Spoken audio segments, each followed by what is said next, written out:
Hello students, my name is Monika Sharma from GBU और आप देख रहे हैं मेरा YouTube channel study mathematics.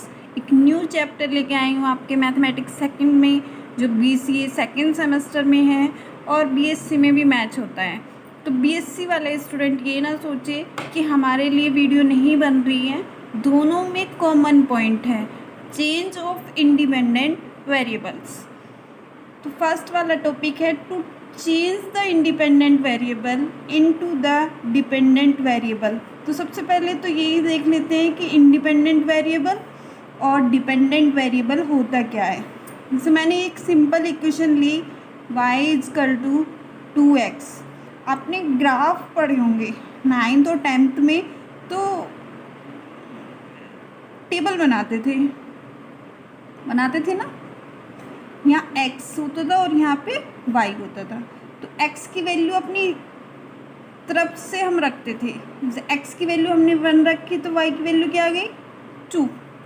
x की वैल्यू 2 रखी तो y की वैल्यू 4, 3 रखी तो 6, 4 रखी तो 8। इट मीन्स ये क्या हो गया x इंडिपेंडेंट, किसी पे डिपेंड तो नहीं है। इंडिपेंडेंट मीन्स स्वतंत्र, हम भी स्वतंत्र है 1947 से, है ना। तो ये x जो वेरिएबल हो गया ये इंडिपेंडेंट है और y क्या है x पर डिपेंड है, तो ये क्या हो गया डिपेंडेंट वेरिएबल। आई होप आपको डिपेंडेंट वेरिएबल और इंडिपेंडेंट वेरिएबल क्लियर हुआ होगा। x इंडिपेंडेंट वेरिएबल है, y डिपेंडेंट वेरिएबल है। अब पार्शियल डिफरेंशिएशन के आगे चेंज ऑफ इंडिपेंडेंट वेरिएबल्स पढ़ रहे हैं, हम निकालेंगे dy और dx को डिपेंडेंट वेरिएबल में। तो dy और dx को हम क्या लिख सकते हैं 1/dy over dx लिख सकते हैं, और इसको हम क्या लिख सकते हैं dx over dy की पावर -1। इसमें डिवाइडेंट की पावर की प्रॉपर्टीज़ लगी है। जिस तरह हम 1/2 को क्या लिख सकते हो 2 की पावर -1 लिख सकते हैं ना, इसी तरह सेम यहाँ पे है। अब इसी तरह कंटिन्यूस निकालते चले जाएंगे d² over dx²। d² over dx² को क्या लिख सकते हो d ओवर dx का डिफ्रेंसिएशन करना है आपको dy ओवर dx, और dy ओवर dx को डिपेंडेंट वेरिएबल में अभी निकाला है आपने, क्या लिख सकते हो dx ओवर dy की पावर -1। अब इसका x के रेस्पेक्ट में डिफरेंशिएशन करेंगे। सबसे पहले इसको x की तरह ट्रीट करेंगे। x की पावर -1 क्या होगा -1 x की जगह क्या है हमारे पास dx और dy -1 और -1, क्योंकि -1 से पहले ही और -1 हम करते हैं। इसका काम खत्म हो गया। dx ओवर dy का क्या होगा d² अपॉन में dy², इतना हो गया। अब y का करेंगे, y का क्या होगा dy ओवर dx। यहाँ तक क्लियर हुआ। अब ये भी dy ओवर dx की वैल्यू यहाँ से पुट कर दो, क्या आया -1 dx ओवर dy की पावर -1 -2 d² ओवर dy², और dy और dx को क्या लिखेंगे dx ओवर dy की पावर -1। ये दोनों सेम है, पावर ऐड हो जाएगी -1 dx ओवर dy की पावर -3 और d² ओवर dy²। इस तरह d² ओवर dx² की वैल्यू ये निकल के आ जाएंगे। सिमिलरली आप प्रैक्टिस करेंगे dq y ओवर dx3। तो स्क्रीनशॉट ले लीजिए। उसके बाद है to change the independent variable x into another variable z। अब ये तो 2 वेरिएबल में था एक्स वाई में, अब अगर एक्स वाई भी दूसरे वेरिएबल में डिनोट है, इट मीन्स जेड में, तो कैसे करेंगे डी वाई और डी वाई और डी जेड इसमें इंक्लूड कर देंगे, डिवाइड भी कर देंगे और मल्टीप्लाई भी कर देंगे। जब किसी में हमारे पास 3 है, हम 2 से डिवाइड कर रहे हैं, 2 से मल्टीप्लाई कर रहे हैं, तो कुछ इफेक्ट पड़ रहा है। इस तरह का वर्क करना चाहिए जिस पे कुछ इफेक्ट ना पड़े, क्वेश्चन पे कुछ इफेक्ट ना पड़े। हम क्वेश्चन को चेंज नहीं कर सकते अपनी तरफ से, बट कुछ इफेक्ट ना कर सकते, ऐसा तो कर सकते हैं ना।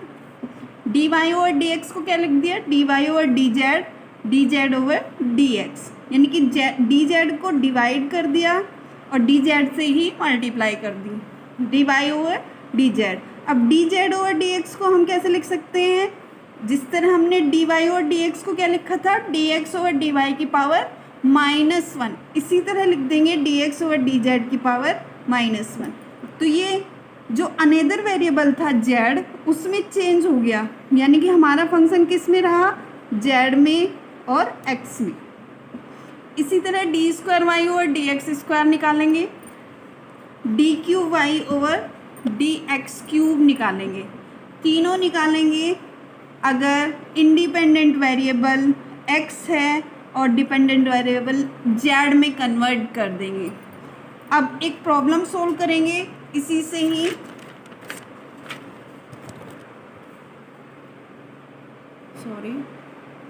so that the equation dy over dx multiply dy over dx into d cube Y over D x cube -3 D square Y over D x square का होल स्क्वायर, ये इक्वेशन दी है आपको।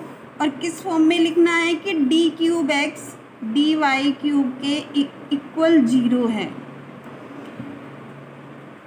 इंडिपेंडेंट वेरिएबल को dependent variable में change करना है। सबसे पहले हमें फॉर्मूले को दोबारा रिवाइज करना होगा। D Y over D x को क्या लिखते हैं, d x over D Y की पावर। तीनों फॉर्मूले फिर से रिवाइज कर रही हूँ, तीनों फॉर्मूले इसमें यूज होंगे और यूज होने पर इसमें अप्लाई करेंगे। So that the equation D Y over D X multiply D cube Y over D x cube -3 D square Y over D x square का होल स्क्वायर। इसमें वैल्यू पुट कर देंगे। D Y over D X की value क्या है, D x over D Y की power -1 into D cube Y upon D x cube का formula क्या है, ये वाला 3 D x over D Y की power -5 D square X over D Y square की power 2 minus D cube x over D Y cube D x over D Y की power -4 -3 D square Y over D x square का formula ये है, ये value यहाँ पे apply कर देंगे। माइनस की D x over D Y की power -3 D square X over D Y square का whole square equal to 0। Simplify कर देंगे, इसकी मल्टीप्लाई अंदर कर देंगे। 3 D x over D Y की power -6 D square X over D Y square का होल स्क्वायर, इसकी मल्टीप्लाई इसके साथ करेंगे। D cube X upon D Y cube और D x over D Y की पावर -5 -3 स्क्वायर करेंगे, माइनस माइनस प्लस हो जाएगा। D x over D Y की power 3 to 6 D square X over D Y square का whole square equal to 0। अब ये plus का है और ये माइनस का, ये कट हो गया, क्या बचा, माइनस के 3 सिंप्लीफाई कर दो। माइनस के d cube x over D Y cube D x y upon में डी वाई की पावर -5 इजकल टू 0। हमें क्या प्रूफ करना है कि d cube x d Y cube के इक्वल 0 हुए, तो इसको थोड़ा सा सिंप्लीफाई कर दो। माइनस इधर जाके पॉजिटिव हो गया, माइनस कट हो गया। D x over D Y को अगर नीचे ले जाएंगे, D cube x over D Y cube upon इसकी पावर नीचे ले जाएंगे तो प्लस हो जाएगी, D x over D Y की power 5 is equal to 0 upon 1 cross multiply कर देंगे। इसके मल्टीप्लाई इसके साथ होंगे, एज इट इज़ रहेगा d³x/dy³। इसकी मल्टीप्लाई 0 के साथ हो जाएंगे, पूरा पोर्शन 0 हो जाएगा, क्योंकि 0 की किसी के साथ भी मल्टीप्लाई करेंगे आंसर क्या आएगा 0। तो क्या जो प्रूफ करना चाह रहे थे हम वो प्रूफ हो गया। Thanks for watching.